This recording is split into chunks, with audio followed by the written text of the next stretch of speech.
అనవసరంగా నీకు ఫోన్లు చేస్తున్నారంటే అర్థం ఏంటి? నీ లూజు మైండ్ బట్టి.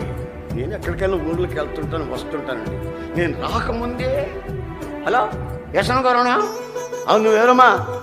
నేనా అండి? మీరు జ్ఞాపకం లేదా? నోరుమోయ్, టెలిఫోన్ టాక్.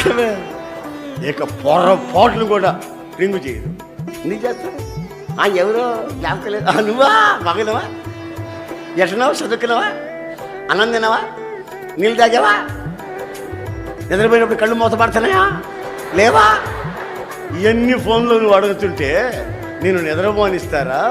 నువ్వు మేలుకొని ఉంటావా? పనికి మళ్ళీ వ్యవహారాలంతా మీ మీదకి ఎందుకు వస్తున్నాయిరా బాబు అంటే, నిందలు ఎందుకు వస్తున్నాయి, అవమానాలు ఎందుకు వస్తున్నాయంటే నువ్వు లూజోడివి, లూజ్ దానివి. గాళ్ళైనా ఆడవాళ్ళైనా ఎందుకు ఆ గాథంలో పడతారు, ఎందుకు పాపలో పడతారంటే వాళ్ళలో మెరుపులాగా మెరిసే ఆ ప్రకాశం, ఆ షైనింగ్.